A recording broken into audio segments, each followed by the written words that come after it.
मैं हूँ Genghis Khan की गुलाम। आइए देखते हैं चंगेज खान अपने गुलामों के साथ क्या-क्या करते थे। तो चैनल को सब्सक्राइब करें और वीडियो को पूरा देखें और अपनी राय कमेंट में ज़रूर बताएं।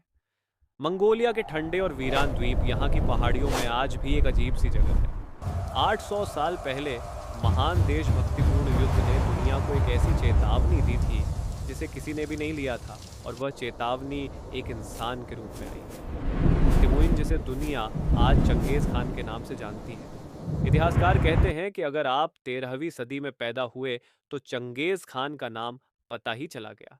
यह सिर्फ एक राजा नहीं था, यह एक प्राकृतिक आपदा थी। उन्होंने अपने जीवन काल में लगभग 4 करोड़ लोगों की जान ले ली। ये उस समय की दुनिया की जनसंख्या 11% थी। कहा जाता है कि इतना खून बहाया कि पृथ्वी का तापमान गिर गया, क्योंकि 3 लोगों की मौत से कार्बन डाइऑक्साइड कम हो गया था। लेकिन सवाल यह है कि क्या वह सिर्फ एक पागल हत्यारा था या एक ऐसा जीनियस था जो यह बताता है कि उस इंसान के दिमाग को दार्शनिक बनाना सबसे बड़ा हथियार है। चंगेज खान की जीत का राज उनकी तलवारों में नहीं था, उनके दिमाग में था। उन्होंने मनोवैज्ञानिक युद्ध का आविष्कार किया था। जब मंगोल सेना किसी शहर पर हमला करती है तो वे एक भयानक तकनीक अपनाते हैं। वे पकड़े गए कैदियों और गुलामों को मारते नहीं थे, बल्कि उन्हें अपनी सेना के सबसे आगे खड़ा करते थे। सोचिए उस मंजर को। दुश्मन के तीरंदाज जब मंगोलों पर तीर चलाते तो उन्हें अपने ही देश के निहत्थे लोगों, अपने भाइयों और बेटों को मारना पड़ता था। इन गुलामों को मानव ढाल की तरह इस्तेमाल किया जाता था। चंगेज खान जानता था कि दुश्मन का मनोबल तोड़ने के लिए उसे शारीरिक नहीं बल्कि मानसिक चोट पहुंचानी होगी। साल 1206 में मंगोल साम्राज्य की स्थापना के बाद 1209 में उसने तंगुत साम्राज्य पर हमला किया। वहां उसने 30,000 गुलामों को सबसे आगे खड़ा कर दिया। मंगोल सेना को खरोच तक नहीं आई और तंगुत साम्राज्य लाशों के ढेर में बदल गया। चंगेज खान का एक और अजीब शौक था। वह जीत का जश्न महलों में नहीं बल्कि खोपड़ियों के पिरामिड बनाकर मनाता था। जब वह किसी शहर को जीतता तो वहां के हर जीवित प्राणी, इंसान, कुत्ते, बिल्लियां सबको मारने का आदेश देता। उसका तर्क था, अगर कोई भी जिंदा बचा तो वह भविष्य में मेरे खिलाफ बगावत कर सकता है। इतिहासकार जुबैनी लिखते हैं कि चंगेज खान की सेना जहां से गुजरती थी वहां पीछे सिर्फ राख और हड्डियों के पहाड़ बचते थे। उसने खूबसूरत शहरों को कब्रिस्तानों में बदल दिया, और सबसे खौफनाक बात, वह इन लाशों के बीच बैठकर अपनी रानियों के साथ जश्न मनाता था। उसे मरते हुए की चीखें संगीत की तरह लगती थी। चंगेज खान सिर्फ मौत का सौदागर नहीं था, वह एक अलग ही स्तर का निर्माता भी था। उसने अपने जीवन में 500 से ज्यादा शादियां की। जिस भी राज्य को वह जीतता वहां की सबसे खूबसूरत राजकुमारी को अपने हरम में शामिल कर लेता। आज विज्ञान ने एक चौंकाने वाला खुलासा किया है। एक रिसर्च के मुताबिक आज दुनिया में लगभग 1.6 करोड़ पुरुष ऐसे हैं जिनका डीएनए सीधा चंगेज खान से मिलता है। इसका मतलब है कि आज हर 200 में से एक आदमी चंगेज खान का वंशज है। उसने पूरी दुनिया के जेनेटिक्स को बदल कर रख दिया। वह एक तरफ मौत बांट रहा था और दूसरी तरफ अपनी नस्ल को पूरी दुनिया में फैला रहा था।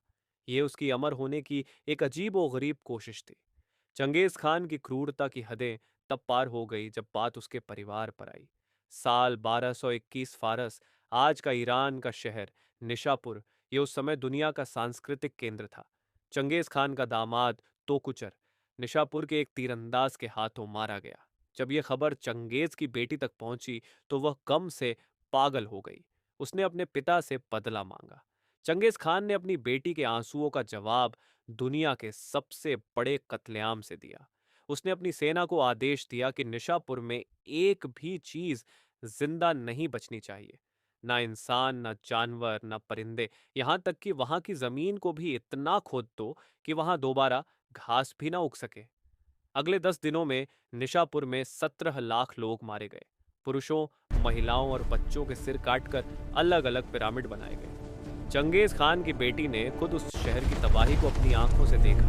यह बदला नहीं था, यह प्रलय थी। इतिहासकार कहते हैं कि सत्ता का नशा शराब से भी ज्यादा खतरनाक होता है। चंगेज खान को दुनिया जीतने के बाद एक अजीब सी कुंठा होने लगी थी। उसे लगने लगा था कि इंसान तो उसके सामने कीड़े मकोड़े हैं। अब उसे कुदरत के सबसे ताकतवर जानवरों को हराना था। उसे एक बेहद खौफनाक शौक चढ़ा, मरते हुए हाथियों की चीखें सुनना। हाथी, जो जंगल का सबसे विशाल और शांत जानवर होता है, चंगेज खान के लिए मनोरंजन का खिलौना बन गया था। वह एक ऊंची पहाड़ी पर अपना सिंहासन लगवाता और वहां बैठकर शराब पीता। नीचे उसकी सेना एक एक 100 हाथियों को पकड़कर लाती और उन्हें पहाड़ी की चोटी से नीचे धक्का दे देती। जब वो विशाल जानवर पहाड़ से लुढ़कते हुए नीचे गिरते, उनकी हड्डियां टूटती और वह दर्द से चिंघाड़ते, तो उस मंजर को देखकर चंगेज खान जोर जोर से हंसता था। मनोवैज्ञानिक मानते हैं कि यह सैडिस्टिक पर्सनालिटी डिसोनर्डर का चरम था। उसे यह महसूस करना अच्छा लगता था कि दुनिया का सबसे बड़ा जानवर भी उसके सामने बेबस है। उसकी हंसी के पीछे एक गहरा असुरक्षा भाव था, जिसे वह क्रूरता से छिपाता था। साल 1227 चंगेज खान अब 65 साल का हो चुका था। उसने चीन के पश्चिमी शिया साम्राज्य को हरा दिया था। लेकिन तभी अचानक उसकी मौत हो गई। आज तक ये एक रहस्य है कि उसकी मौत कैसे हुई।